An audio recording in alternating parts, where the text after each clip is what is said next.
But of course, we got that slight delay. So I'm going to go to my little phone here. It's still not showing us live. Let's see. There we go. We are live, Mr. Big Johnson. Hello, sir.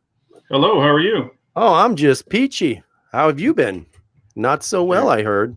Yeah, I got hit by a truck.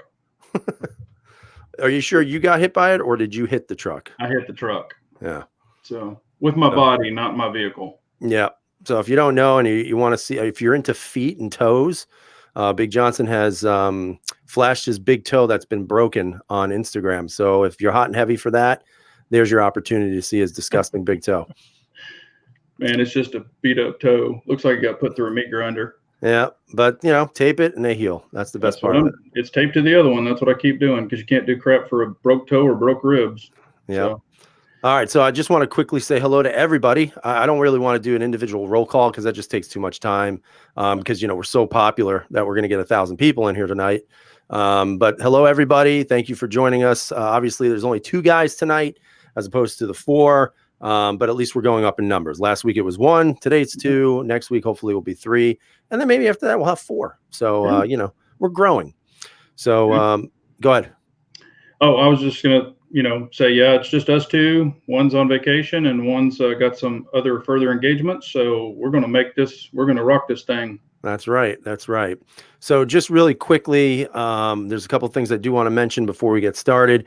So if you're not aware, TN Steyr was working with Ranger Point Precision on getting some slide cuts done for M and Ls in regards to Steyrs. And that is official. So it is done. So if you go to Ranger Point Precision, you log in, or not log in, but you go to their website, you go under like Steyr parts, scroll down, you're going to see that they're going to be cutting those laser cut or the whatever lightning cuts. And then they're going to black nitrite the slide or nitrate the slide. I don't know, whatever you want to say. And it's going to cost $120 to do it, which I think is pretty solid, and if you're into Steyrs and you want to make that gun sing even more, to me, that's awesome. I know that I am doing it. So I'll be sending my slide to them hopefully this weekend. But that's just something I wanted to throw out there in case any of you guys were interested and you are Steyr owners.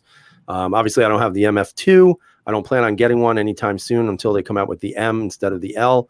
But this will be a good way to kind of just customize it a little bit more. So that's just a piece of information for all of you. Yeah, and I want to share a piece of information real quick too. Apex is actually coming out with what they're calling the Apex Slim Frame Kit. I don't know how well you can see it. It's the full kit for the Apex. It's for the 43 and the 48. And it's awesome. Now, it doesn't drop the trigger pull. It just takes all the trash out of it, gives you that nice reset and nice take up. But that's a big plus. Yeah, you've got one too. Yeah, it's a big plus. A lot of people have been wanting that. So Apex has it, and they're about to release it. So we just want to let y'all know about it. And it's only so far it's in black, but I think they're going to come out with other colors. And if you guys weren't aware, prior to that, you would just get a shoe, and then you'd have to do all the work yourself, which I did on the 48 and the 43X. I love Apex. I'm not going to lie. I mean, we're not being paid by them, but they are just absolutely, in my opinion, the best right now. They just do more than most in regards to engineering and quality control and everything else. It's stuff I trust. And that's why we always mention them. And all of their triggers, another thing that I like about it, they're all drop safe, and they're not just drop safe from shoulder height. They're actually from closet height. And they drop them straight on concrete. And I've seen the Shadow 2s. I've seen these guns, and they've sent me pictures of them, and I'm just like, oh, damn, that poor gun. So they beat the piss out of those things. So. All right. So I do want to start taking some questions. This moves pretty quickly. I do want to answer this first question that came in like right off the bat. I don't want to spend too much time on this because there's other things that I know Big Johnson wants to talk about. But Jim Gregory asked initially, any update on Caracol? How they responded to you? So after some frustration, I actually was able to speak with a gentleman named Jeff, who is the general manager of Caracol, on the phone. I actually emailed him directly, and he said to give him a call. So I did call him, explained to him what the problem was. He was shocked, saying that he's, they've tested blah, blah, blah, blah, blah. I initially told him I want my money back. He said, well, let me take the gun. Let me see what we can do to fix it. Let me send it back to you before you decide that. So at this point, I just got my information stuff here that I've got to send and the gun, and it's going to go back to them. I have no idea what the timeline is going to be. I'm going to wait for it to come back. I'm going to try to shoot it this time where it's functional. And if it's not, It's going to go back. And even if it is, I really have to seriously think about whether or not it's worth keeping, just from the simple fact that from people who've reached out to me who have had experience with this gun in the earlier models, it is a lot of the same problems that were in some of the models that some of these guys had. And if you've seen Mac's video on this, it's exactly that. I mean, it's just getting lodged in the barrel. You know, it is what it is. So we're going to see how it plays out, and then we're just going to go from there. So hopefully it'll work out. And if not, this is going to go back to them, and they're giving me my money back. So that's about it for Caracol. Yeah. Romans has a question too, and this can answer both of us. Big J saw you had the Holosun, or however it's spelt. Is that a good one for the P10? I want a P10 when they come back on buds. I'm really liking the Holosun. I did put it on the new one. I just put out a video on this one tonight, and it's got the new Holosun on it, the 507C. And I'm really digging these Holosuns. Very clear.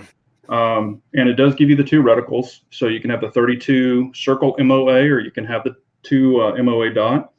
But I'm actually pretty impressed with them so far. And I've got 5 of them, and I haven't had any of them fail yet.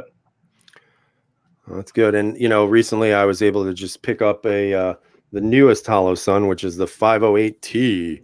So it's the titanium version of basically the 507. So I want to picking this one up because I just like the options, and I like the features of it being a lot rugged. You know, I've taken it out of the box, I've looked it over, and I've got to say, man, this thing's built like a friggin' tank. So we'll see. You know, like I said, I'm diving into it a little bit. We're going to see how it plays out, and then we go from there. Yeah, that's all we can do. So, and you had a question here. So they're, where was it? Oh, hopefully it's not another Canik experience talking about your Caracol. Yeah, you know, I hope not. I mean, unless they ship the gun to a different state, you know, I don't see that being a problem. I mean, we'll see. Like I said, and Romans brings up a great point. I am very uneasy about this pistol. I mean, I couldn't even, like I said, couldn't even get through 150 rounds on this thing. So I think ultimately what will probably happen is it'll come back. Maybe it'll be fixed. Maybe it won't be fixed. But I think ultimately it's going to go back. I even told him, I said, I can't bet my life on something like this with all those failures. And these weren't just like petty things. These were major, significant, you know, type 3 failures. I mean, period. That's it. It was just unbelievable. Yeah. I mean, I wouldn't tolerate that either. I don't think anyone should. And the sad thing is they're selling those to, say, the average person that buys them. And I've seen this happen. Take them out of the box, load them up with hollow points, and put them in their nightstand. And they're depending, they don't even go shoot the gun. Right. And they're depending on it to go bang. And it's not going to go bang. I'm not saying, you know, you could have just got one of whatever, but you know, yours is not the first one I've seen do this exact same thing. Sure. You know, and I wouldn't have any faith in it. I mean, it's $500 paperweight to me, but you know, right. teach and, their you know, and the thing too is the fact that, you know, you buy something and you don't expect to have that, but it also tells you if you're going to go buy something, man, you cannot just put it in your holster and carry it. You got to go and shoot it. I mean, you know, we've had this debate before. What's the minimum? And again, this is a gun to me that I don't even know if I can answer that question anymore, because for me, it's always been 500 rounds. But I mean, 120, maybe 5-ish rounds through this thing and nothing. It was absolute trash. Yeah. So it's kind of scary when you think about it. But, you know, again, it's a different gun. It had some past problems, but it does not look right now like it's been fixed. Yeah. Well, and, you know, this is good information for people who are thinking about the gun. I'm not saying that theirs might not work, right? But, you know, like we've always said, shoot your damn guns. Know that they work. Absolutely. And again, everybody's going to be different. Some people run it, no problems. You know, I saw a holster company that had it and they ran it with no problems. But it's definitely an odd situation, to say the least. Yeah. All right. So let's see. Blah, blah, blah, blah. What is this one here? So somebody brought something up about Walmart earlier. I think it was hashtag Walmart go F yourself or something. Yeah. So I know you wanted to kind of bring that up today. So what are your thoughts on that fact that Walmart and what's the other one? Well, I mean, Kroger, there's a bunch of, you know, but they're doing different things. But, you know, like Walmart is going to basically, I guess when they run out of ammo, they're going to stop carrying like, you know, 223, 5.56, you know, 9mm. They're going to stop carrying stuff like that. They're only going to carry hunting loads. So they could carry like a 7mm, 12 gauge shotgun, you know, stuff like that. But you got to look at it this way. they've got a ton of that in their stores right now, and they're going to wait till they run out. That means they're not looking at this as a moral thing. They're just deciding to get on the bandwagon with all these, libtards and stuff and say, oh, we're not going to carry that anymore. But, you got to look at it this way. They're going to carry kitchen knives. They're going to carry pocket knives. They're going to carry automotive parts. They're going to carry all this other stuff, and those can be used as weapons also. Right. So it's just an asinine thing, they sell ice cream. It makes people fat. They carry tobacco products, which causes cancer. But they're not concerned with that. They're concerned with not making it easy for people to get ammo. Now, granted, the other turn of that is it could push people to go to mom and pop stores to buy ammo. However, as we all know at those ammo places, a normal box of brass at Walmart might be $10. At the mom and pop place, it might be 17 for the same box of ammo. Right. A lot of people can't load up like they want to, price effectively and get their training in, defensive shooting, things like that on a budget. So, I think that's really bad on their part. And also you can't open carry in a Walmart anymore, which is stupid. I don't really personally open carry, but, to each their own. But to say that you can't do something anymore, I think that's ridiculous. And Kroger's jumping on the bandwagon of no open carry in their stores anymore. Mm-hmm. It's not going to stop me from carrying a gun, but I don't open carry. But, as far as giving Walmart my business and continuing, everybody's like, boycott this, boycott that, I'm not saying I'm going to run in there and buy stuff, but I just think it's stupid for all of them to jump on this, holier than thou bandwagon about trying to think they're going to help in a situation that helps do nothing. If for one, it takes away their profit share, because they move a lot of ammo. And it's going to make people not go to their store that would have just gone in there and grabbed milk and ammo, Right. So, to me, I have kind of two perspectives on it. And one of them is not going to be popular. And the other one is, probably the mindset of, you're going to stop selling guns and ammo. Okay. Why is that again? Because you feel that because your stores were involved in some, insane issues that justifies it. But who are you really hurting? You're not stopping anything. There are people out there who go, like, I've gone to Walmart to buy ammo. I've never shot up the place. I've never done anything like that. And I would never think of doing anything like that. So how is that going to really prevent anything? That doesn't prevent anything that's going to occur in that store. The people who went in there did not go and buy ammo from them and then load their magazines and then do what they did. Yeah. So it's pointless. And it is a popularity thing. Right now, they're riding that wave. But on the second hand, in regards to the open carry, I don't know if that bothers me as much if they say no open carry in our stores. You technically can still carry your firearm. You just can't open carry. And I think there's more of an arguable point to that just because of that moron who went in there with his tac vest and his AR and all this other crap and the mass panic that caused. So I can understand that perspective. I'm not saying it's right or wrong. So I'm sure there are going to be people out there saying, oh, this is anti-2A. No, it's not. What I'm saying is you can still go in there and carry your firearm. You just can't open carry. I personally don't see the point of open carry, to be honest with you.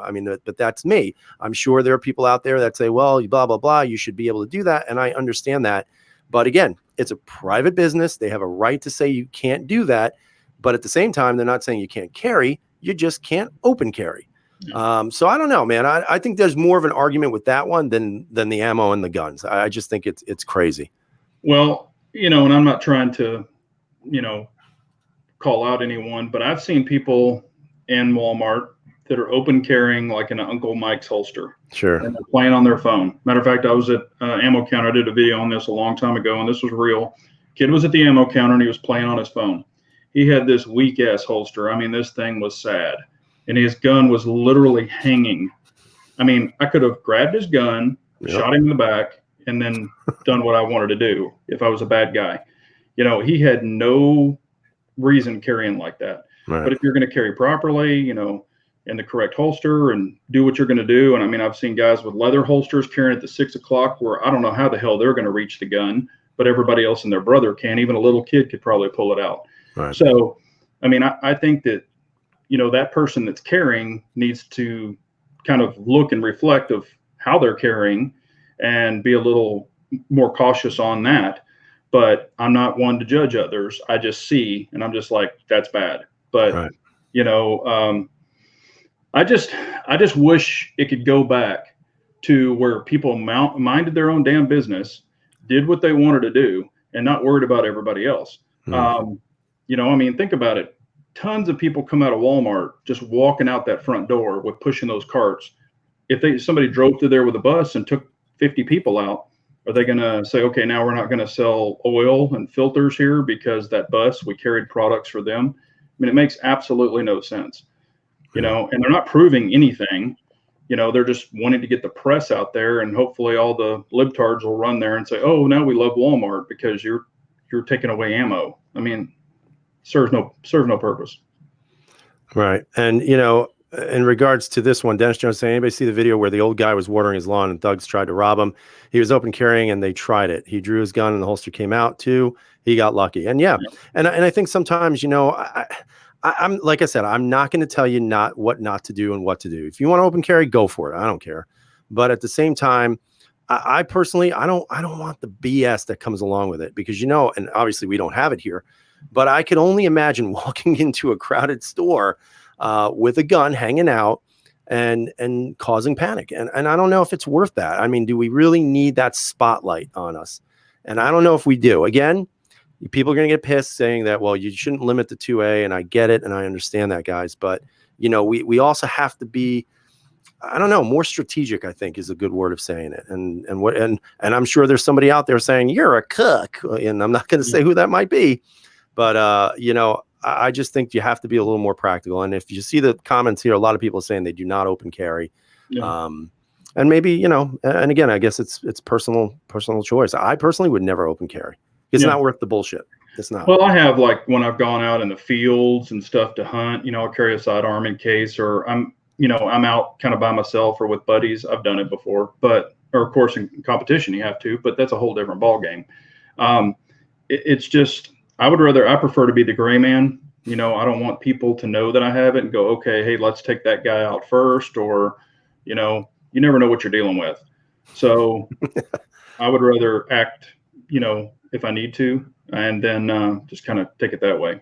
Yeah. Dennis called me out. He said, I'm a shill. I'm a thud. Yeah. I believe I'm a thud. You're a thud. Yeah. And you guys know where I'm going with that. Don't even get me started with the mighty midget. But, you know, so I didn't want to bring up something else that kind of hits us locally here in New York State.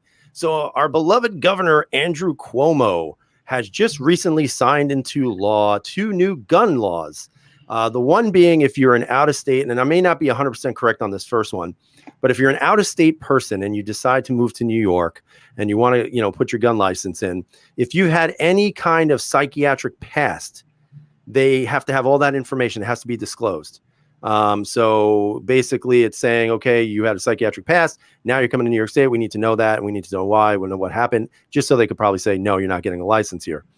The second one, which is a little bit more controversial than the first, because this one affects everybody in the state who actually has a gun, whether it's a long gun, you know, pistol, whatever it might be. So when they passed the SAFE Act, there was some dispute in regards to whether or not they should publicly put names out there of people who were, you know, gun owners who carry pistols, that type of stuff. So they courts ruled that no, you can't do that.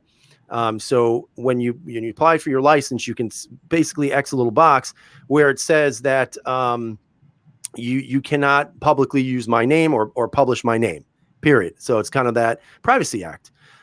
So that has just been overturned by our governor. So he actually signed into effect that anybody who owns a gun, it is now public information.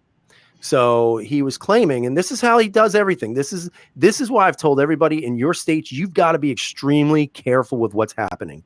So what he did was, and he gets around this by saying that the reason why he's doing that is to protect police officers, so that when they arrive on scene to domestics, they'll have that information on their little computer that you are a gun owner. So they know they're going into a situation where you potentially could be a threat.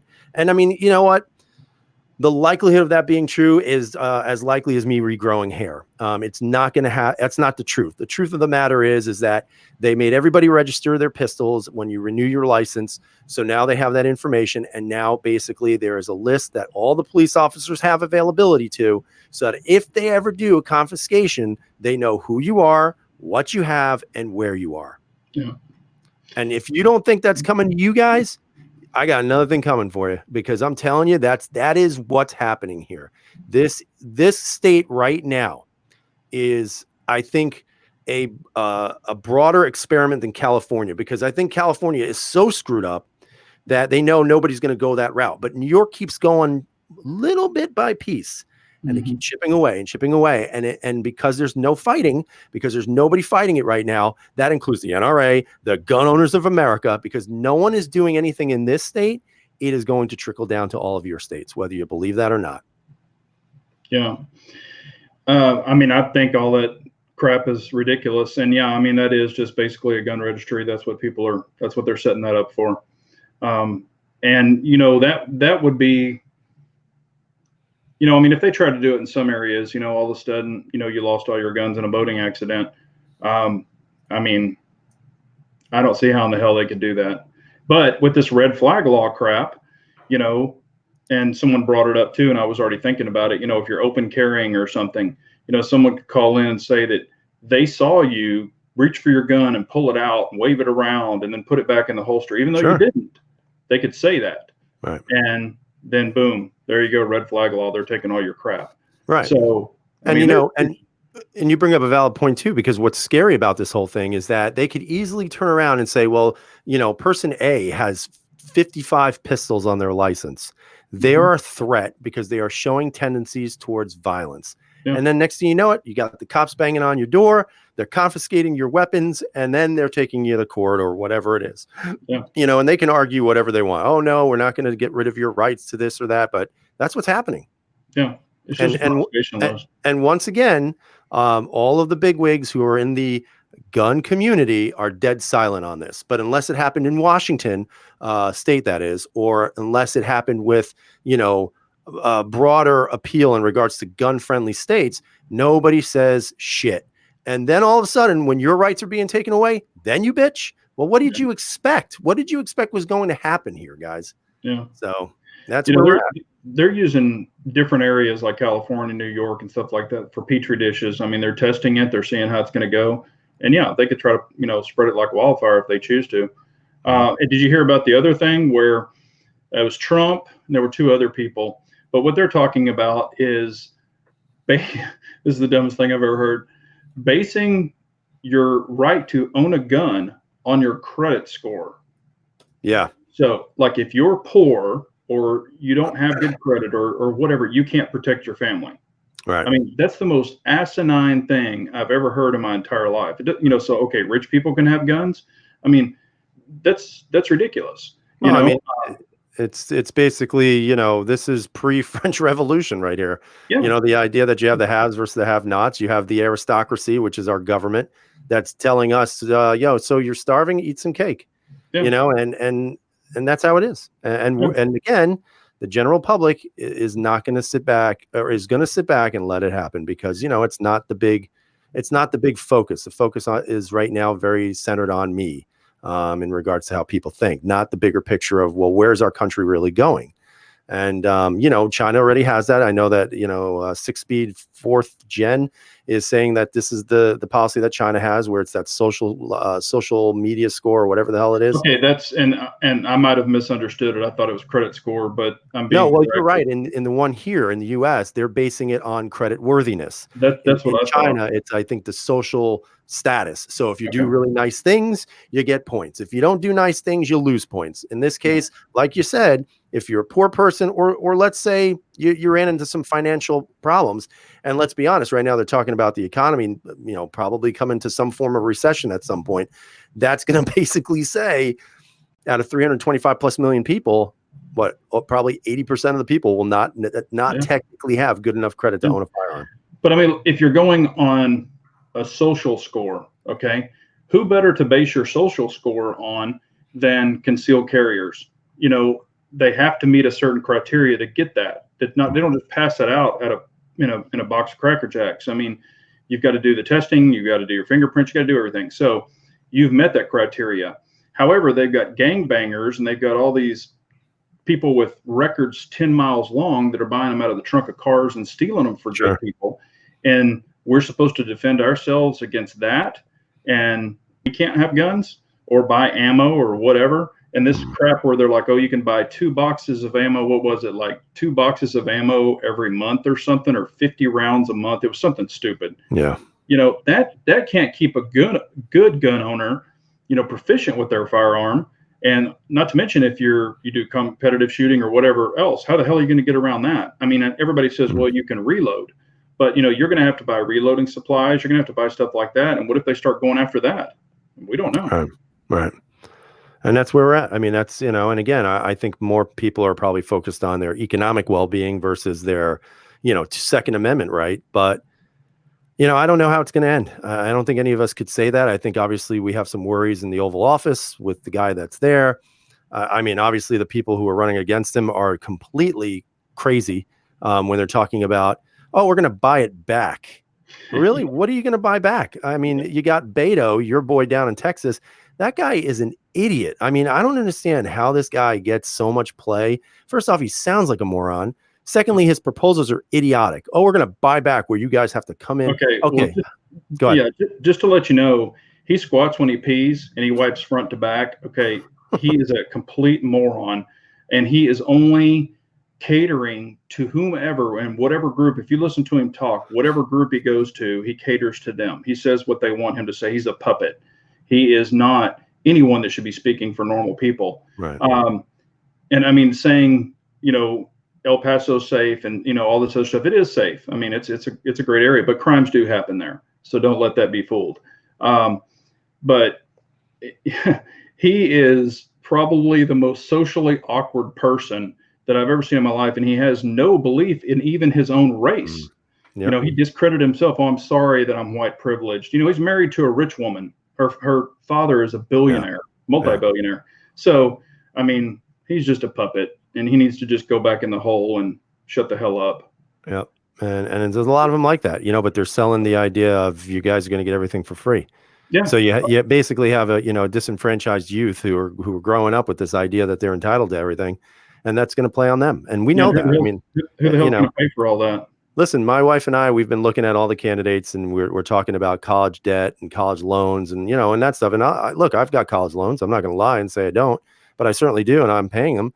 But, you know, obviously there's an enticement to the idea, well, we're going to pay off all college loans, because that would be great for me. That would be a weight off my shoulders, guys. You know, I wasn't born rich, so I had to take out loans. That's how I was able to go to school. That's why I love these people saying, I can't go to school. Yeah, you can. It's called take out a loan.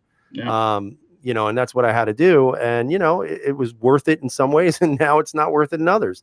Yeah. So it's always good when they say that. But then when you read deeper into their plan, you realize that this plan doesn't really help any hardworking, successful person who has gotten schooling. And I'm not saying you have to be successful, but you got the schooling, and now all of a sudden you're able to earn a nice living because of that. But that didn't come for free. It came with a lot of hard work, a lot of long hours.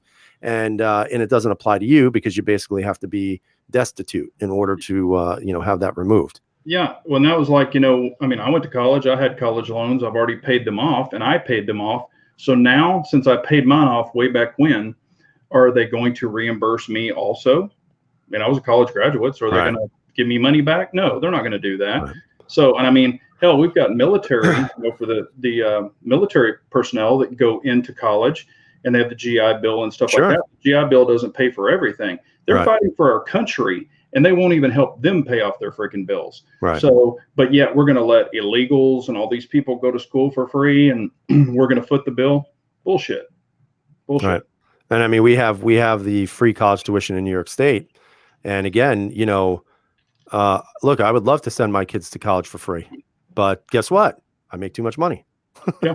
My wife and I make too much money, but you know what? We've worked very hard, and I'm not going to tell you we're rich, because we're not. You know, we work, and we have some to do things with for our kids. And I have some obviously to do for myself if I want to. It's not much left over after that, but that's called work, man. That's called putting your time in, doing what you're supposed to do. Yeah. And unfortunately, we have these politicians right now that are just caught up in this idea of promising everything is free when you know for a fact us two and probably everybody on the panel right now are going to be the ones getting stuck paying for it. So, yeah, Pistol Pete said he remembers when we used to talk just CZs, the good old days. Okay, well, let's Pistol get back. Pete, sometimes we have to talk more than just CZs. Yeah. But I guess now we should get back to our guns. I'm talking about college. We should get back to guns. Yeah. So, you know, in regards to guns, what's that? I said, send us the questions. Yeah, man. Look, you know, we'll keep talking if you don't want to, you know, give us a question, but let's talk guns. So obviously we've had the Caracol debacle. I know that you had some work done on one of your little pistoles. Yep. Would you like to show everyone? Actually 3, but I'm letting them come out a little at a time. But yeah, this is the CZ P10C, and it was done by Fire for Effect. Put the hollow sun on it. They milled it. Was able to keep the sights, and I think these are actually going to co-witness. So I'm pretty excited about that.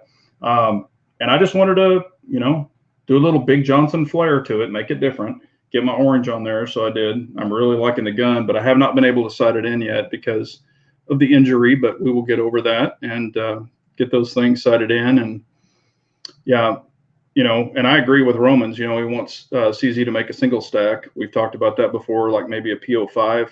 I really think it would sell. You know, I think people would buy it. Yeah, I mean, I don't see why not. But, you know, the market is sort of flooded, and then you'd have to really compete against the P365, which everybody still loves. Yeah. I don't really know if we need another single stack. You know, I have my shield, but I swear, I just don't carry it. I don't carry that gun enough. And well, I was talking, and I guess I didn't make it clear, but I was talking a single stack, inexpensive polymer double action, single action. You know, you don't see a lot of those. You know, you've got the 938, you've got all these expensive ones, but you just don't really see a single stack polymer. You know, and if, gosh, I'm trying to think of one right off the top of my head. I know they've made them, but I just think that would be just something different. And you know, not everybody likes a striker fire gun. Mm-hmm. You know, I like, you know, you can give double strike capability. You know, if you ever had to send off a round again and you had a bad primer or something, I just like having that feature. In a small single stack, that could be a great backup gun, or you know, used as a shield. Mm-hmm. I just think it's an opportunity. I don't know if there'd be much interest in a double single on a single stack. You know, if you think about it, Springfield put out theirs, and that I don't think that sold even 3 guns, but I definitely think a striker single stack would be pretty sweet. Almost in the, you know, if it's in the shape of a P10, that'd be pretty sweet. You know, who knows? They might. So Romans wants to know if you could disclose how much that was to do your gun. It was, I mean, now they have all their pricing online. You can go do it. Is the mill and the cut. Oh, also there's a cut there. I don't know if you can see it and all this nubbing. He's got all the price. Honestly, I did 3 of them. So it was just one lump sum, but you can go on Fire for Effect and you can break it all down. Mm-hmm. You know, they're a Texas company. I want to stay with a Texas company. I've been watching their work for a long time and really digging what they're doing. And wait do you see the other stuff? If you like this, the other stuff is pretty damn awesome too. So, yeah. So let's see. There's a couple of things here. Art Imla is asking, anyone know if a gun has been milled for a Romeo 1 can be remilled for a DPP? I hear the DPP is nearly the same footprint, but just slightly longer. Yeah, there actually are some companies that are even doing them for the RMR. They're recutting them. It's depending on the pistol and how deep they can go into the mill. If they're not getting into the firing pin channel and stuff, some can. So you can call some companies and just say, I've got this gun. Here's what it's milled for. Can you do it? And some even make plates. And like it could be a SIG plate that goes from a SIG to an RMR. Mm-hmm. So some are offering plates, but that's going to raise your optic up higher. Right. And I think that's one of the advantages of Holosun is because they have the same footprint, from what I believe, of an RMR. Exactly. So if you ever wanted to go that route, you really don't have a problem with that. So I think that's pretty cool. That's one reason I went with a lot of RMR cuts on my pistols, because I can use the Holosun, I can use the SRO, or I can use the standard Trijicon RMR. Right. So Kathleen's saying, Big Johnson, on a CZ DSA, do you think it is really necessary to upgrade the triggers to become good and accurate as a shooter? I mean, on anything, hell, I learned on revolvers and those horrific triggers. So, I mean, it all comes down to discipline on your trigger. And if you really are liking in that, then spend a lot of time with that one gun and really learn that trigger. But if, you fluctuate between guns, like even on a double action, single action, you could just do like the Cajun springs where it's not the full blown kit, but it brings down your double action, which really helps a lot. The single action on them, I really think is pretty good. Some people don't like, more take up or something like that, but I really get used to it. You could put the full Cajun kit in it if you choose to. I mean, the good thing about guns is you can kind of make them like you want them. If you say, hey, I don't like the take up or I don't like the slack or whatever, a lot of that can be taken out with different kits. So it really comes down to how much money you want to spend and what you want to do with it. And I don't think it necessarily has to be just CZ. I mean, No. if you look at Berettas, the only thing I've ever done on any of the guns is change it. The first thing I do is change out the hammer spring. I did it on my SIG. I did it on the Beretta. Well, I didn't have to do it on the M9, but I have the other one hopefully coming soon at some point. But I've done it all in the CZs. And to me, that in itself is enough of an upgrade because, obviously double single, you want to stage that double action trigger. That's where it all comes into play. You can lighten that trigger and do whatever you want, but if you're not training your finger on staging that double action first, so you know where it's going to drop, then you're really not doing yourself any services at all. But I would recommend just dropping a hammer spring in there, reduce that poundage, and you're going to see, I think, a significant enough difference to be able to be more effective as a shooter with a hammer fired handgun. Yeah. And just be careful on your springs, because if you go too light, like on the hammer spring, etc., or even your firing pin spring, on some of those, they offer an extended firing pin, and I would recommend getting one. They're super cheap. They're like $16 or something. But on some guns that you do that to, it might not send off the first round, but if you get an extended firing pin, it always will. So, and a lot of them will have asterisks. Like if you use this spring, we recommend firing pin, extended firing pins, and they even sell a small kit where you get the firing pin, a couple of springs. And I want to say it's like $39 or something. So it's not too crazy. Yeah. So just a spring kit, I think it's spring kit or SPKT 10 or something like that for a CZ is like $20 and then $5 shipping and handling. So it's like $25. So it's worth it. I mean, like I said, I've done it in all the CZs, and to me, that alone has been great. Yeah. Made the gun just a little bit smoother to shoot. So yeah, but 17 is exactly right. If you're shooting a double action gun, a lot of people, they'll just grab the trigger and they'll just go bam, bam, bam, and just slam, slap that trigger. But if you prep it, get it to the wall, and then release it, it's gonna stage up, and it's gonna shoot a lot more accurately than you think. Sure. But, and of course, in a real world situation, you're just going to be finger banging that trigger anyway. Yeah. So it doesn't matter, but when you're at the range, sure, stage it. That's what it is. That's what it's there for. Yeah. And like we've got a comment, from Romans about the P07, it's just way too heavy of a first pull. And I mean, I've got a ton of rounds through both of my P07s and both my P09s, and the double action will actually get a little better and it'll get smoother, but it's also the discipline on that thing. If you get used to it, it kind of just becomes second nature. What's really funny is I go from the P07s, P09s, and then I go to the Shadow 2, with the lighter trigger, it's like a world of difference. It's like I can double tap the crap out of the Shadow 2, and I sometimes don't mean to. So that's just learning that trigger of that specific gun. Yeah. And honestly, like I've been carrying that, the SIG a lot, the 225, and, that gun I love it. I don't know what about it is. I mean, it's a single stack. It doesn't feel like a single stack, but I mean, it's such a nice gun, and it's a nice shooting gun that it is definitely, and like I said, I've really gotten more into the metal stuff than the polymer stuff. But, again, you just got to take it to the range and just take your time with it and make sure you put in the time. Yeah. And it's got the SRT trigger in it, which is a nice it's beautiful. Trigger. It's beautiful. Yeah. I wish every gun had an SRT in it, man. Yeah. And I don't remember who said it, but someone asked if the FNX 45 is worth it. And yes, it's definitely worth it. That's 16 rounds of 230 grains of hate. And it's the highest capacity 45 made. And matter of fact, there's even a company, I can't remember their name, but I think they make a +5 or a +6 for the FNX 45, which that's a ton of 45. Yeah. And it's a great shooting pistol. It's double action, single action, but it shoots fantastic. I love mine. Cool. So Constitutional Redhead mentioned he hopes to save somebody some money. The SRO will not work on the 509 Tactical. It's hard to find that information. Trust me, it doesn't work. So if you are one of those folks, do not go with the SRO for your 509 Tac. Yeah, and what you'll run into, exactly what he's talking about, is it sits deep in the pistol, so your hangover, the overhang for the SRO, it hits the top of the slide on some pistols. So now what some companies do, if they know you're going to run an SRO, if they're going to mill it out, they'll actually mill a little gully, out for the SRO. So when you mate it up, the slide is even lower right at the overhang of the SRO. So a lot of people will do that if they know you're going to put that gun on there.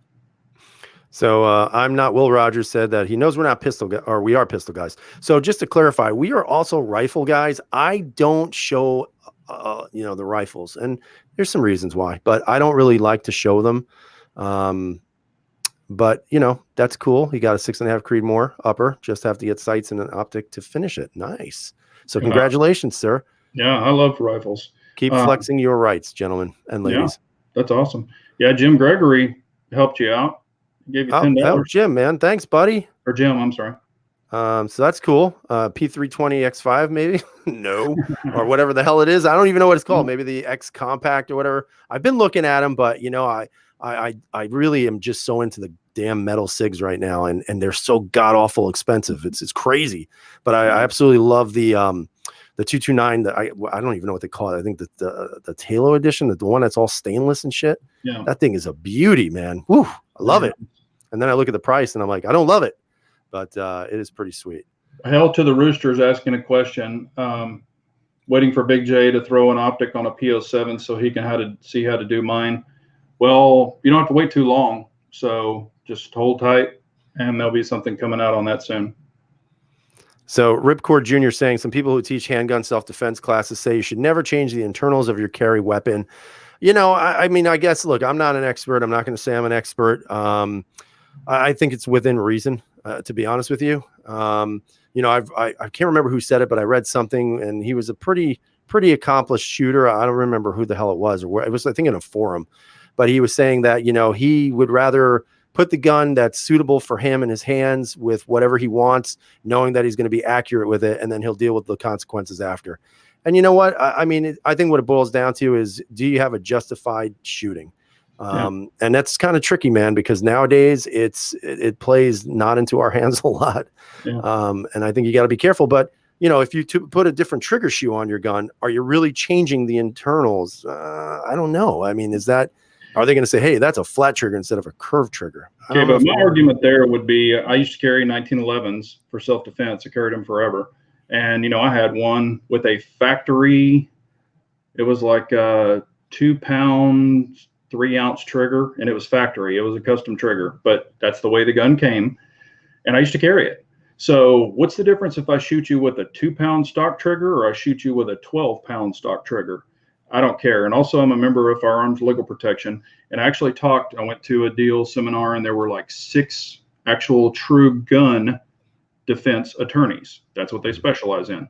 So I raised my hand, asked the question. I said, have you ever, and don't take this to heart, these were from what the attorney said.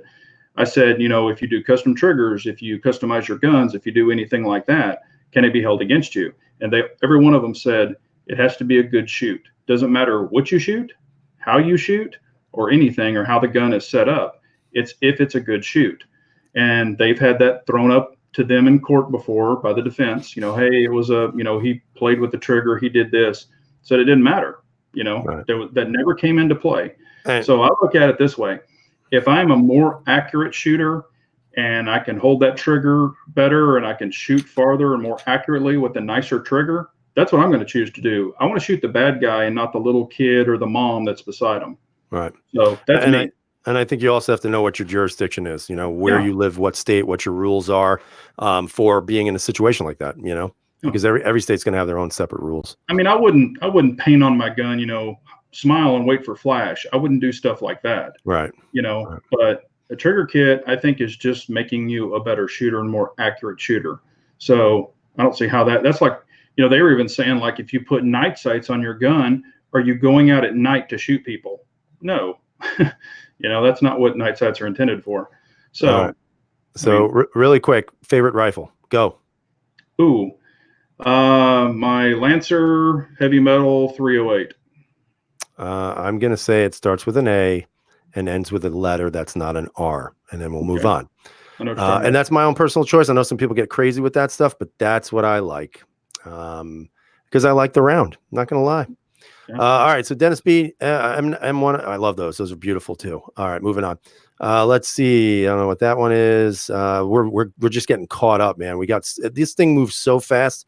You guys wouldn't believe how fast this is. Let's see. Do you think it would be easier to shoot someone? I think Vince is shoot someone unintentionally with a very light trigger? Yes, absolutely. But here's where it goes back to trigger discipline. When you grab your gun, you don't throw your finger in there instantly. You keep your finger up, you assess the situation, find out what's going on, and you don't have to point your gun like, if you run with pistol lights, everybody's like, oh, if you flash the light at them, they're going to know where you are. But if you point your pistol down and have your light on or whatever, it'll flood and you can see your threat depending on the length that they are. But then you draw your pistol up and you see that it's your bad guy and not your kid. And then if you have to take the shot, take the shot. So, I mean, I never go straight to the inside the trigger guard. Right. You just shouldn't do that. Right. All right. Let's see.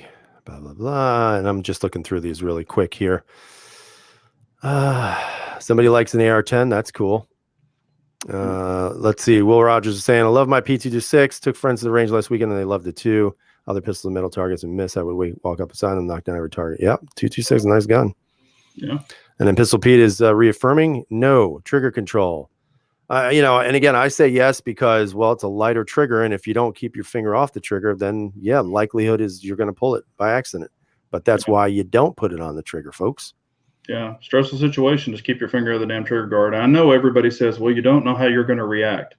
Well, that's why you train. And that's why and it doesn't cost you a dime to empty your pistol, have no bullets. Don't even put the magazine in it. Make sure it's away from you. Put your holster on and do draws. Just do draws even with a timer. You can download a shot timer on your telephone for free. So put a shot timer, draw from your pistol, break the shot. And, I have little things. They're like little tacks that I stick in the wall. One has red tape over it. The other one has green tape over it. And I stick them on the wall and they're like shoot, no shoot. And I'll draw to that one and shoot, draw to that one, not shoot, and it's just training yourself for trigger discipline.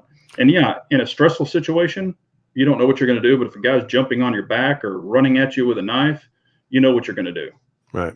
And I think a lot of times people who've been in those types of situations would say, you can train all you want, but when things are really going bad, sometimes training goes right out the window. And I think everybody's different. Whatever your flight or fight response is going to be, that's what's going to dictate how you handle it.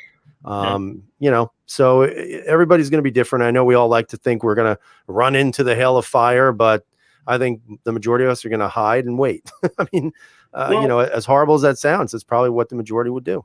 I mean, you want to take cover because if you're a good guy with a gun and you're shot, you're no good, so, I mean, you definitely want to know what you're dealing with and, take cover, figure out what's going on, and then assess the situation. I mean, I personally have never been in one, and I don't want to be, but that's just kind of, you're just not going to stand there and look around like a deer caught in the headlights. Right. You need to figure out what you're going to do. All right. So Dennis, I'm playing with the Caracol. There's one here. Where did it just go? Okay. So Scott is asking, what are your guys' thoughts on the video in the telephone store where the worker mag dumps the robber? Did you see that? I saw that. Yeah, I saw it. What are your thoughts on that? If you look before the guy comes through the door, the worker had his hand on his pistol. So he was a lefty and he kind of thought something was going down. And the guy comes in and throws a bag down, obviously says, give me your money, and turns. And then he raises up, just starts, even shoots the printer a couple of times and then unloads in the guy. Some people would say that's, and if you look, the very first shot, I believe, was a headshot. I think he popped him. and that's when he dropped like a sack of potatoes. Hmm. I don't think I would have done a mag dump on him personally, but I wasn't there, so I don't know what my reaction might have been. But I definitely, and one thing, when he grabbed the phone and ran out of the store, I don't think I would have ran out of the store because you don't know if he had a hoodie on. You don't know if he's got body armor on. If you didn't get a headshot, you don't know if he's going to get right back up. You don't know what's going to happen. So I probably would have grabbed the phone, stood above him and made the call. But I don't know if a mag dump was, needed. But then again, I wasn't there, and if you're scared for your life and a guy's got a gun on you, who knows how you're going to react? I mean, I just look at it as another piece of scum off the earth. So Now, let me ask you this. I don't remember or not, but did the perp, the bad guy, did he actually have a gun? yes, he walked in with a gun. Okay. Yeah, he had it in I his couldn't hand. see He it had a in the gun in video. one hand and a bag in the other hand. Oh well, listen, you walk into a place trying to rob them with a gun and you get shot. Well, that's called Darwinism right Yeah. there. Social Darwinism, folks. Survival of the fittest. Yep, stupid games, you get stupid prizes. Let's see. There you go. Perfect. Pistol Pete. Don't walk into the store with a damn gun to rob it. Exactly. Yeah. Keenan saying I won't Monday morning quarterback, but the robber shouldn't have attempted to rob the place. That's true. Now, I mean, we could debate if 65 rounds was overkill, but hey, listen, what is the number one rule when you pull the trigger? Eliminate the threat. Yep. Does it take 1 round or 15? I'm not going to sit there and count and say, oh, okay, I give him 3. That's enough. Yeah, I see Razor saying that the mag dump usually equals stress, and that's what I was thinking. The guy was tunnel visioned, and he was just he just wanted to end that threat. And he definitely ended him, but he even shot the damn printer. That's probably a great printer. Yeah, well, the printer had to go. Yeah, it went. But yeah, and those situations, you never know how you're going to react. You can try to prepare for them, try to train for them, but I mean, it even seems like, if he had to stand up and get the guy's bag and start loading it with money, I mean, who knows if the guy would have been staring at him or holding the gun right to his face. I think he reacted at the perfect time. When that guy turned his head, he did what he needed to do. So Rotodima immediately goes to, in caps, Taurus G3. And my response obviously is no. Yeah. Did you see the gun? I think it's like $300. So what are your thoughts on the G3? Same as my thoughts on the PT 111 and the G2. I mean, me personally, I'm not going to knock anybody that buys it as long as it's a reliable pistol and you've tested it. More power to you. It's nothing that I personally want to buy. I don't see a place for it in my collection. So he's got me on the Caracol. It's definitely better. He's right. Yeah, it could be. Yeah, I don't know, man. I'm just not a Taurus guy. I never will be. And again, it's personal preference. Harry apparently is going to get one because he knows why, because he knows it's going to be a big seller for his holsters. That's why. There you go. You are a savvy. He's going to get it milled and he's going to run a red dot on it. Yeah, he's a savvy businessman. Yeah. So I was asked if Taurus sent me one. I mean, if they sent it to me, I'll review it, and I'm going to be 100% honest with it. Yeah. I mean, I don't know. I mean, I've never had a Taurus, but I've never had an inclination to buy one. Yeah. It's just not, because I don't really see it doing much more of anything that I couldn't do for $50 more. And I mean, I get it that it's a low price point. And look, if that's what you can get, then get it by all means.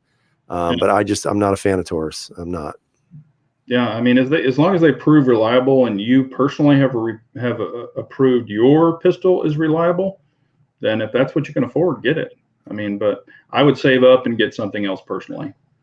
So apparently, I owe it to my subs to review the G2C. No, I think that's been done way too much. Oh, yeah.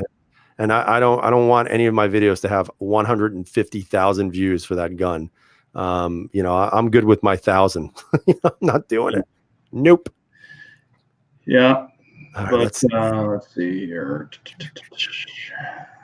Let's see. So Constitution Right saying, since you're running some fantastic optics and modding some pistols for optics, is there a chance you will review the 509 midsize? I wish you would have asked me that. I would have said I'm trying. Yeah. So, well, I mean, I have the FNS 9, and I like the little bit longer grip. The midsize to me, and they do have the extensions for them and things like that. But I personally don't see any reason in getting it for myself. I think it's going to be a great pistol. I know a lot of people have shot it and they love it. And you can put the Apex trigger in it if you choose to, and the Apex Striker. I don't think there's a dang thing wrong with it. And I think they're asking a little bit too much for it right this moment. I agree. But I think it will come down.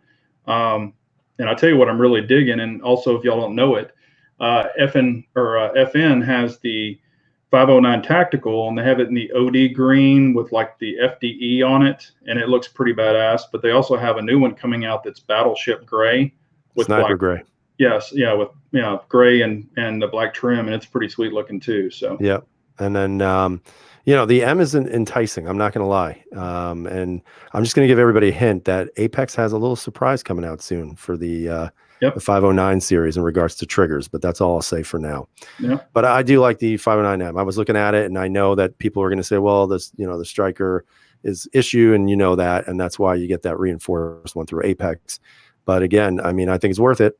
It's up to you guys to decide that. Yeah. So let's see. Hold on one second. There was one here. Okay. So Joker is saying this right now. Anyone find as you get older, you become more of a gun snob? I don't really think I do, because I'm so cheap. So I try to keep it at a reasonable pace. I'd like to, be a gun snob, but I don't think I am, unless it's a Taurus, because then I am a total snob. I will say, with the years of experience that I've been shooting, and I've never been in the military and haven't been a competition shooter my whole life or any of that, so I'm not saying that.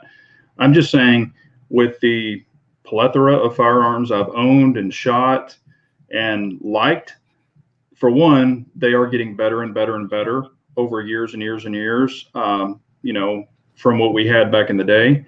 And yes, when you shoot with really nice triggers and then you go to a gun with an average trigger, you can become a trigger snob.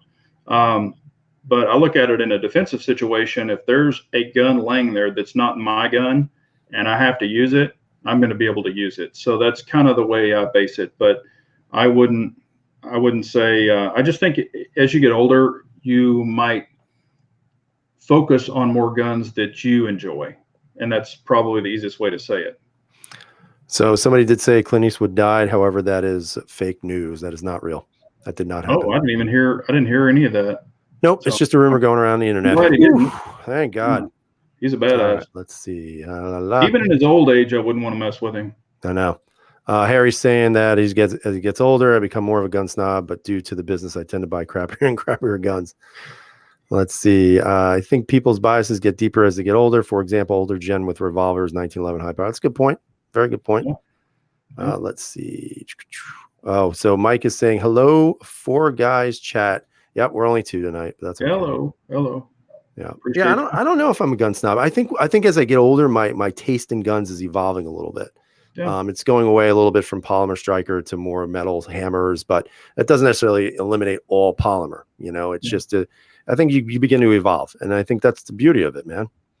Yeah, and kind of the point, like when I was young, there were really only metal guns. That's what we had: revolvers, 1911s, the older Smith & Wesson semi-autos and stuff like that. So, I kind of shot all those, and then the Polymer Wonders came out, so I went through those, and then still had some steel guns. So now I kind of like to have a little, corral of what I enjoy. And I personally will not buy guns just for YouTube. I buy guns what I'm interested in and what I want to use them for. I'm not buying a gun just to review it and then potentially sell it. I just buy what I enjoy, and if y'all want to come along for the ride, I appreciate it. So, I think sometimes I do, but most of the time I don't. A lot of people are asking me, well, why the hell would I buy a Caracol? And I'll be honest with you, I'm interested in the designer who designed it. He is responsible mostly for the Steyr, for some of Glock, and just the evolution of that type of gun. So I knew, look, I didn't expect it to get a lot of views. I don't even think anybody knows this gun is out right now. And I just wanted to have a gun and an experience with it, because if it ran like my Steyr, it would be amazing, but it didn't even come close. So that's totally out. So, yeah. All right, so we're coming down to the witching hour. Is there anything you would like to tell our folks about yourself, about what you got coming up, and them? Well, for one, I really appreciate everyone joining us on these Wednesday night chats. We really appreciate the great questions y'all ask, and y'all are what make this happen. Otherwise, we'd be talking to crickets. So this is the reason we do this. I've got some more optic ready stuff coming. I've got more optics coming, and 2 more guns that I had done. Matter of fact, well, 3 more. 1 more will be coming, and so we'll get those up. And like I said, these are what I'm enjoying. So hope you like them, and stay tuned for more. We appreciate y'all so much.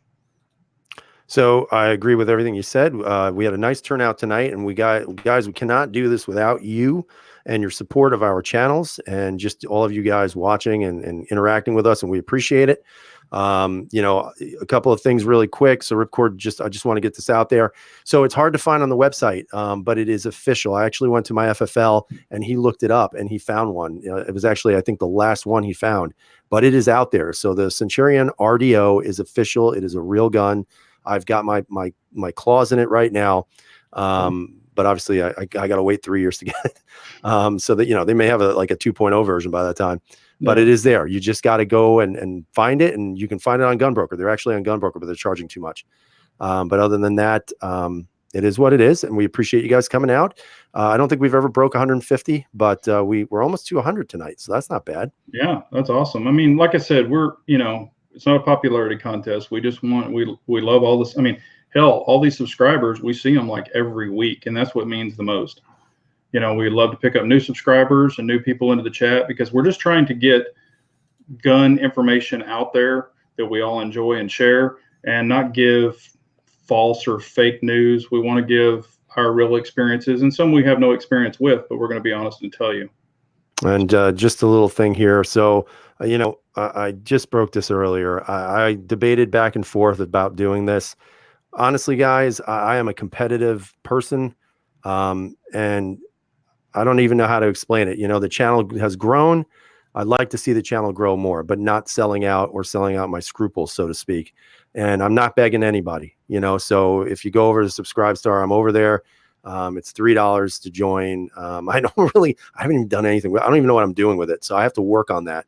But if you're interested, it's there. If not, no worry. I'm not hiding anything from anybody. All my videos are still coming out. I'm just doing maybe like a monthly newsletter with certain things on there. And I'll get all that in line. So it's not much. I mean, but hopefully if it grows and it's successful, then we move on.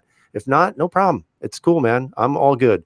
So other than that, I appreciate all you guys being here. Big Johnson, thanks for sitting with us tonight. Thank you. Hopefully next week we'll have a full boat. If not, we'll still do our deal. So guys, thanks for joining us. Have a great night, and we'll see you next week. Thanks, everyone. Carry on.